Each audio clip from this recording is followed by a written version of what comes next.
Yo he tenido unas experiencias educativas como recepción de la educación muchas, ahora como impartir educación, he tenido experiencias separadas unas de otras, pero he hecho muchos talleres de literatura y una vez casé vivo a un ingeniero que entró a la sala de grandes audiovisuales donde está impartiendo un taller de microrrelato.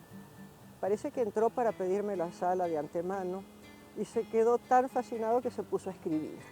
Yo creo que esa fue mi experiencia más memorable en esto de impartir el conocimiento, abrir puertas, que es lo que yo creo que es esta cuestión de la educación. Bueno, yo he tenido las dos experiencias justamente y en mi libro me referí mucho a la cosa personal porque finalmente es lo que más podemos compartir con los otros. No desde una teoría fría, sino desde la cuestión emocional. Yo fui durante casi toda mi infancia a la escuela privada y cuando llegué al tercer año, lo que para nosotros era el tercer año del nacional o de la prepa, quise ir a la escuela pública. Y ahí entendí por qué. Entendí no solo que era una escuela mixta, era mixta en todo sentido, ¿no? Con todo tipo de gente, todo tipo de clases sociales. Nos encontramos con la variedad, con la diversidad de criterios en los profesores, la diversidad de posiciones políticas y emocionales. No hay un dogma sólido y rígido como en la escuela privada. El mundo se abre y aprendemos una participación social en la escuela pública que no tenemos en la privada. Y lo que he descubierto es pues cómo la gente que sale de la educación pública y gratuita se siente tan agradecida por esa educación. Quizá no tanto aquellos que debieron pagar por ella.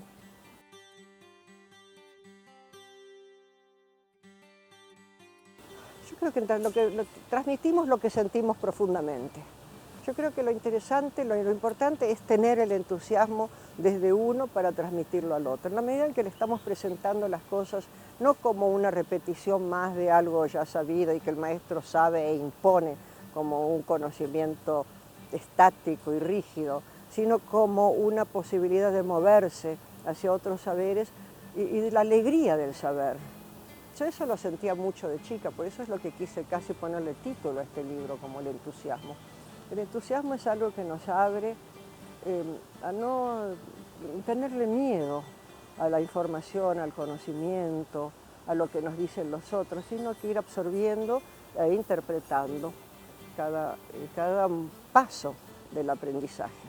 No creo que tenga que ver con la idiosincrasia del pueblo, de la gente que es educada, sino con la manera de impartir enseñanzas. A veces hay posiciones muy rígidas. Esto ha evolucionado mucho. Lo que fui descubriendo en la escritura de este libro es cómo ha cambiado tan drásticamente la situación entre el maestro y el alumno. Antes se creía que la palabra alumno viene del que no tiene luz, alumno, que es un error. Es el que quiere ser alimentado, el griego es el que quiere ser alimentado.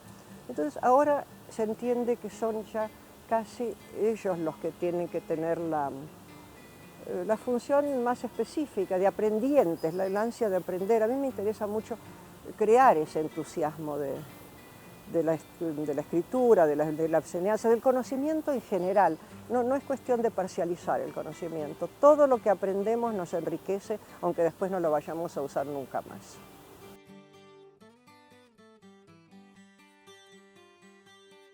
Pero no hay cosa más interesante en la vida que enfrentar desafíos, porque hubo durante muchos años, y sobre todo en el gran país del norte, esta sensación de que hay lo ornamental y lo útil, y que el arte es lo ornamental. No hay nada que se pueda hacer sin tener un pensamiento artístico y abierto. Aún los microfísicos ahora dicen que ellos deben estar en una bruma poética para entrar en estos mundos tan extraños por los que transitan desde la ciencia. Entonces yo creo que yo no separé el arte de las otras enseñanzas, porque hay apertura a la imaginación, a la posibilidad de creación de cada uno en cada disciplina. Aporta precisamente eso, la sensación de que todos traemos algo con nosotros al nacer, y que ese conocimiento, esa riqueza la podemos expresar desde algún lugar, y posiblemente el lugar del arte es el lugar más sensible para expresarla. Hay quienes pintan, quienes son músicos. Este es un país de grandes creadores, de grandes artesanos. El arte está viva. Entonces, valorar eso, apreciar esa vivencia.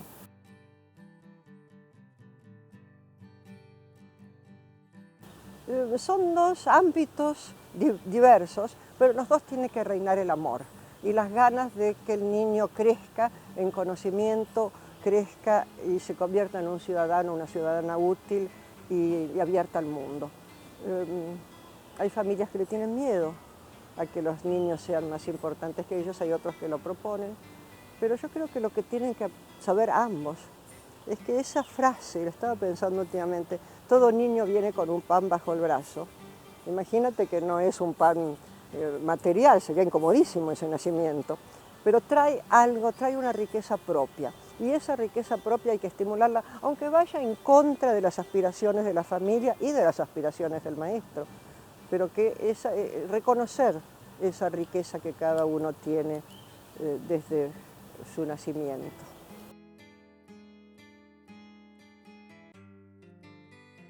Claro, bueno, el pensamiento lateral es un arma, una herramienta muy útil y muy difícil de manejar. Hay gente que lo tiene naturalmente, porque siempre pensamos por caminos trillados. Tenemos una vía de reflexión que nos va llevando hacia el lugar que queremos ir. Tenemos una meta fija y hacia esa meta queremos ir.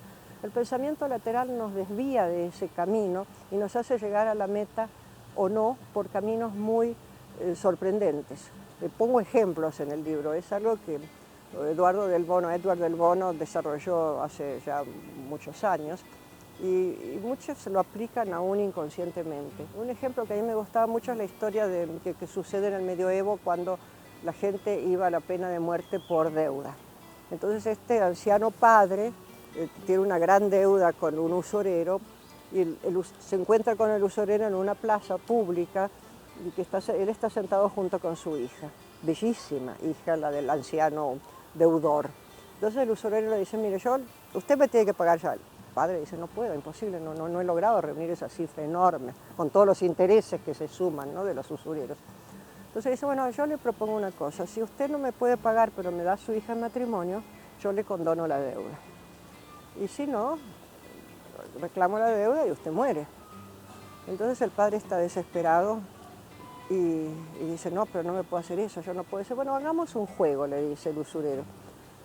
Yo voy a tomar, había piedras blancas y negras en el piso, dice, voy a tomar esta bolsita y voy a colocar una piedra blanca y una piedra negra en la bolsita y que su hija retire la piedra. Si saca la blanca, se salva y le salvo de la deuda, pero si saca la negra se tiene que casar conmigo. Y la niña, que es muy atenta, ve que el usurero muy rápidamente y disimuladamente coloca 2 piedras negras en la bolsa. Entonces, ¿cómo hace para salvarse? O sea, saque la que saque, va a ser negra. Entonces, ¿cómo hace? Entonces, todos pensamos en la piedra que va a sacar. La niña mete la mano, muy nerviosa, así temblando, y deja caer la piedra. Y entonces dice, ay, se me cayó, y todas son blancas y negras, ¿cuál será? Y dice, bueno, no importa, miremos la piedra que queda, y entonces la que se cayó es la otra.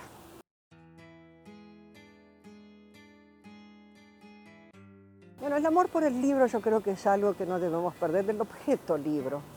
En las casas que hacen para las muy humildes en la Argentina, les ponen un pequeñísimo estante con 20 libros, muy bien elegidos, que quizá los lean, no los lean, quizá ni siquiera sepan leer los padres, los niños todavía no van a la escuela, pero ya tienen el contacto con ese objeto, además de la netbook y lo que puedan darle.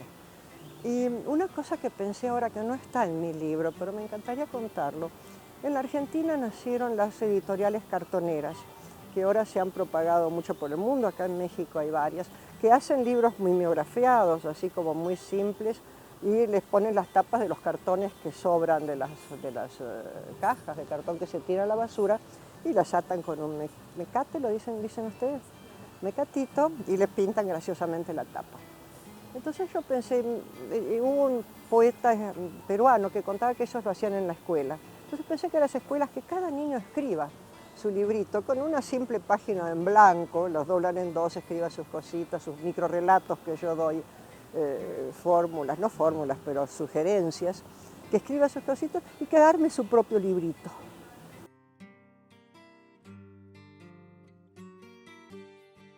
poesía que vuelvan a clase, porque si bien estamos en contra de la memorización de las clases, ya en nuestro país mediados del siglo XIX, Sarmiento decía que no había que hablar como un perico, ¿no? No había que repetir la lección, estamos en contra del maestro repetidor y explicador, cada uno tiene que derivar su propia explicación.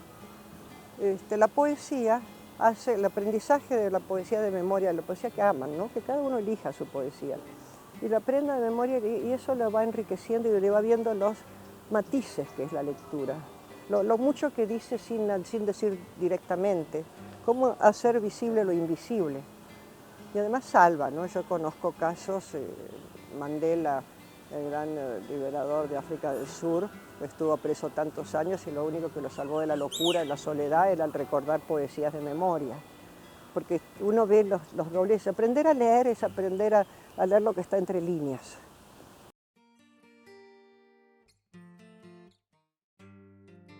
Yo en realidad soy una escritora de ficción, escribo novelas, escribo cuentos, de vez en cuando algún ensayo personal más bien, pero me aventuré en este libro porque me empecé a interesar mucho en el tema gracias justamente a la colección de estos consejos. Con este libro aprendí muchísimo, yo lo agradezco, aprendí muchísimo, aprendí todo esto que yo intuitivamente percibía de la cuestión de las ganas, lo importante que son transmitir las ganas de aprender al alumnado. Entonces aprendí que esas ganas nunca se pierden y cómo ahora la educación está dando ese giro y pensando más en eso, en el respeto que el maestro debe tener al alumno y al aprendiente, como se dice ahora, y viceversa, donde se crea una situación de solidaridad y de aventura, la gran aventura del conocimiento, lo maravilloso que nos aporta este mundo cuando lo conocemos más a fondo. Y estamos en un país donde la gente intuitivamente lo sabe.